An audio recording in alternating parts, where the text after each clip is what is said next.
Let's go guys and cook laing. And this is how I cook my laing. Hi everyone! Good morning! Ngayong umaga po in this video guys ay magluluto tayo ng ginataang laing. Yan, laing. Yan, magluluto tayo ng laing guys. It's been a long time since na nakatikim tayo ng laing. Kaya ayan, tara na, i-prepare na natin ang ating mga ingredients. Okay, so what I will do is to chop off all my spices, the onions. So I just need one big onions and then ginger and the garlic. And then pork belly. We need the pork belly here. Okay, so there we go. Done. Okay, so there you are, our list of ingredients. We have this laing, dried leaves of taro. We have this milk, coconut milk. And yeah, onions, ginger, and garlic with the pork belly as well. We need ground black pepper and salt to taste. Okay. Alright, so here we are. Let's get started. Okay, so maggigisa na tayo.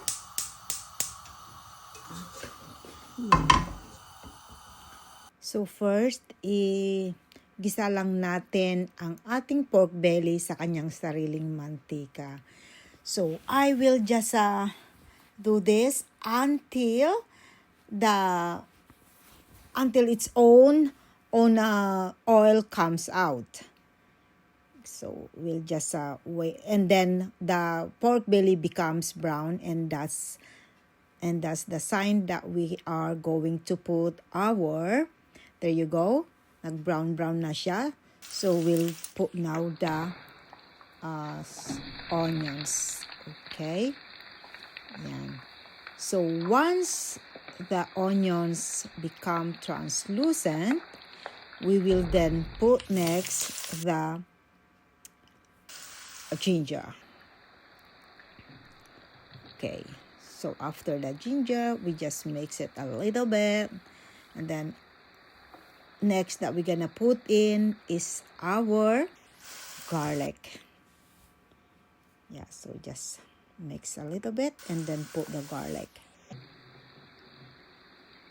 Okay, so once garlic is brown a little bit, we will then put a small amount of shrimp paste. I use a small amount of shrimp paste here and a little bit of salt. Okay, so yeah, of course, ground black pepper. We'll put a ground black pepper as well. That's it. It's just a dash of ground black pepper. Okay, I will then put the cubes. I put chicken cubes to make it more tasty. Okay, yeah, there you go. All right, so give a little bit mix, and then put 2 teaspoons of shrimp paste. I'll just konti lang muna, and then because you can add more later on kung hindi pa sapat ang inyong panlasa. Right, so 2 teaspoons lang. Okay, so give a mix again, and then I will put then the coconut milk. There you go. I use 2 tins of coconut milk here. Yeah, but in total, I will use 3 tins of coconut milk because the last tin, I will put it later when it's nearly done. Okay, so inilagay na natin yung ating gata. And then, takpan ko lang. At hayaan natin kumulo bago natin ilagay yung ating laing. Ayan. Alright, so let's check kung kumukulo na. I think kulong-kulo na siya. Yan. Okay, so kulong-kulo na yung gata. We will then put the dried taro leaves. I soak it overnight. I did soak it overnight so that it will hindi siya mangate. Ayan. Because daw, may oxalate daw yung mga leaves that cause pangangate. Ayan, kulong-kulo na. There you go.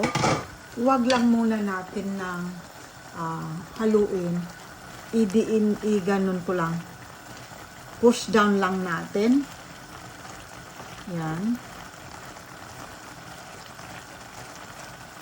At hayaan pa natin na kumulo dyan at matuyuan. Para mawala konti yung kanyang sabaw. Bisitahin natin.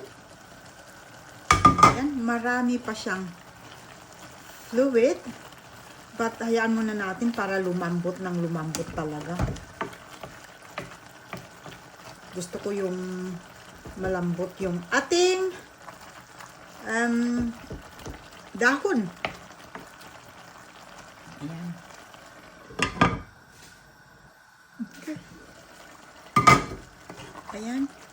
So, marami-rami pa rin yung tubig niya. So, hayaan ko lang muna. Huwag ko nang takpan para mas mapabilis ang pagkatuyo na. Okay. Ito, ayan. Medyo kumunti na yung sabaw niya.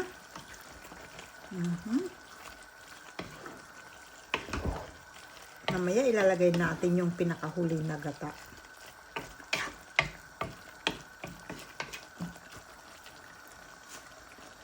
Mamaya pa konti.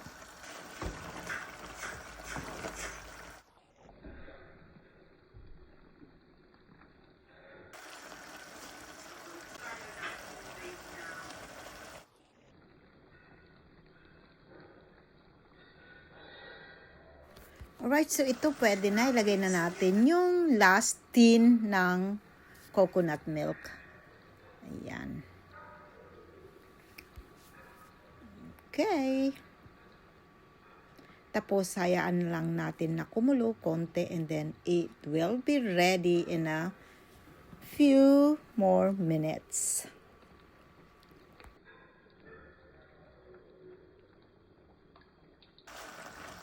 Okay, so ayan, pwede na to kasi para may konting sauce naman. Tikman ko lang.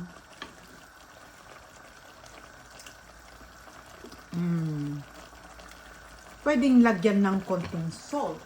Nasa inyo na guys kung salt or patis ang gusto nyo na pang timpla. So, salt lang ang aking ilalagay. Ayan. Gumamit tayo ng kosher salt. Ayan. Ayan. Okay na to.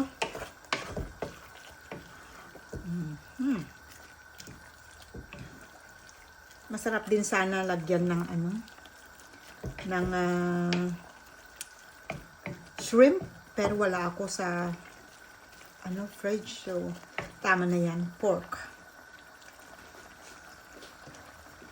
Okay, last taste.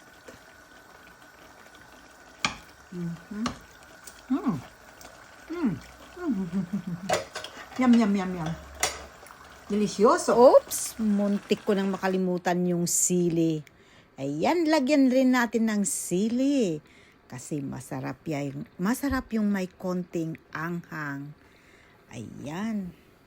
Huwag naman masyado kasi baka hindi makain ng mga iba. Kaya ayan. Okay, so eto na ang ating ginataang laing. Ayan. So, kakain na tayo guys. Magsasandok na tayo. So, thank you for watching guys and see you soon in my next video. Bye-bye!